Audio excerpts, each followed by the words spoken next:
Principals, we're going to go over how you can turn raw student feedback data into a report for a teacher. And you can use this to help your teachers grow based off of what students say. But my name is William Groovy. I'm the founder of Groovy Education.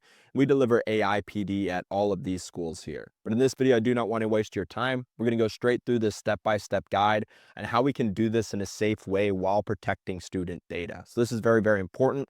I highly recommend just grabbing yourself a copy of this step-by-step guide. It's completely free. It's just going to be the first link in the YouTube description so we can make sure we're doing this while protecting student data. But first off, step one is just we need some data to analyze. So in step one here, I linked up a Google Sheet with some mock student feedback data for a teacher in it. And when you go ahead and click on this sheet, it's just going to prompt you to go ahead and make a copy for yourself. So you can go ahead and press on make a copy.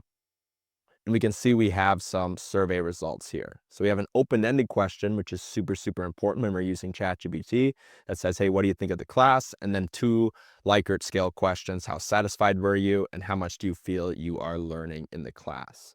But we're going to notice here in column A, it has all of the student names. Now we cannot send any student names into ChatGPT. We cannot send any personal identifiers like their name, their student ID number, their date of birth, whatever it may be, anything that identifies that student or their parents, we cannot send that into ChatGPT. So in step 2, it says remove student names before uploading. Now, in this case, we don't necessarily need to know which student said what, right? We're just creating a report for the teacher. So in this case, anonymizing this data is super, super simple. We just click on column A, and then we can just delete it. We can right click or control click on Mac, delete column, boom. Now we have the anonymized survey results, and now we can just send this into ChatGPT. Now, if you're dealing with data that you still want to be able to pull specific students out or track patterns by specific students, I have a video tutorial on how you can do exactly that. It's linked up in this document. You'll also be able to find it on the Groovy Education YouTube channel. So that's as simple as that. We just take out that student name column, and now we're ready to go with this one. But in step 3, we're going to need to download a copy of this file to our computer so we can upload it into ChatGPT. So I'm going to do this by just going in the top left corner. I'm just going to go ahead and click on File, and then I can hover over Download and click on Microsoft Excel. So this is just going to download a copy to our computer so we can attach that onto our ChatGPT prompt. So in step 4, we're going to want to open up ChatGPT. So I'm going to go ahead and click on this ChatGPT link here. And then in our prompt bar, in the bottom left corner, we're going to see this little plus sign. We click on that plus sign, we're going to see an option for upload from computer. So you can upload absolutely anything from your computer, whether it's a policy document, you want to summarize a big long document, whatever it may be, you can just upload it onto your ChatGPT prompt and tell ChatGPT to do whatever with it. But in this case, we want to attach our anonymized data. So I'm going to go ahead and click on that. And I see that's attached onto the ChatGPT prompt bar. But going back to the step-by-step guide, I have a very, very useful prompt in this guide that's really going to break this down into a report for a teacher. So you can get this prompt in the document here. It's the first link in the YouTube description. But this follows our role, action, format, context framework on how to design really, really good prompts with ChatGPT. It says, act as a school data analyst to analyze student feedback for a specific teacher based on the 3 questions. Create a teacher-facing report that highlights the most valuable insights from the feedback in a way that is clear, helpful, and specific. Here are the 3 questions that the students answered. And we told ChatGPT those 3 questions. And then we said, hey, for each question, this is what I want you to do. Give a clear summary of overall responses, highlight the top 3 trends, themes, or takeaways. If it's a Likert scale question, give me the average, give me the spread. For open-ended questions, we want to identify repeated themes and the top 2 or 3 responses that reflect the most common themes. And we're just going to want to say something like, hey, use bullet points in plain language, make it simple and easy to read for the teacher. And then it says, hey, this report will be shared with the teachers to keep the tone supportive and focused on growth. Avoid jargon or blaming language, focus on clarity, insight, and improvement. So a prompt like this is going to get you a very, very good report for your teacher. So I'm just going to go ahead and highlight this prompt. I'm going to copy it and I'll throw it on into ChatGPT, and I can just send this through.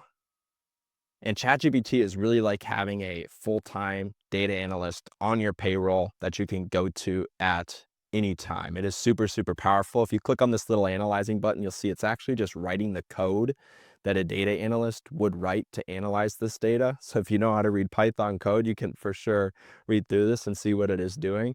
But it's super, super powerful. It's just writing the code and running the code in real time and returning you that report. But I will go ahead and let this analyze, and I will be back in just a moment. All right, so ChatGPT has went in and analyzed each question and outputted exactly what we asked for that open-ended responses. We got the top 3 themes and then quotes for those specific themes. Looks like pace or repetition issues were mentioned a lot.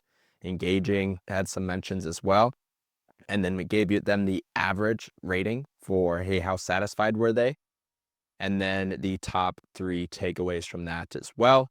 And lastly, we have the average on how do you feel you are learning and the top 3 takeaways for that, all ready to go for the teacher. So very, very powerful there. Now, the number one mistake people make with ChatGPT is stopping at one prompt. Now that we gave ChatGPT this data and we asked it to act as a school data analyst, we can continuously poke at this data and get more insights out of it. I did put in an example follow-up prompt here on what would be something good to follow this up with. I said, hey, now based on the analysis of the student feedback, give me 3 high-impact things that I can do as a school leader to support the teacher and improve student outcomes. Focus on actionable support strategies, PD ideas, or coaching approaches that can help the teacher grow based on what the student shared. Also suggest how I can track if the teacher improves in these areas over time. So I'm going to take this prompt, and this is just to show you that, again, you can continuously poke at ChatGPT and get more insights out of this data and create more stuff based off of the data. But it's through that back and forth iterative conversation with ChatGPT is where you're really, really going to get the most powerful things out of it. But again, it's just going to give me exactly what I asked for, provide coaching on pacing and lesson variety, why, support strategy, how to track. And it just goes through 3 different ways that we can go ahead and do this to help the teacher. If you really like doing data analysis with ChatGPT, we do have a document linked up in this document. Again, first link in the description. It's going to just be a 2-pager with a bunch of different prompts that you can use to analyze data at your school. So I highly recommend grabbing that. So that is how we can turn student feedback into a report for a teacher while following student data privacy laws. Now, if you need to know how to do data analysis and still be able to pull out specific students out of that data and identify specific students in that data, I'll link a video tutorial somewhere on the screen right here. You can go ahead and click on that and go ahead and watch that video. Thank you for watching. Subscribe for more stuff like this. Hope to see you in the next one.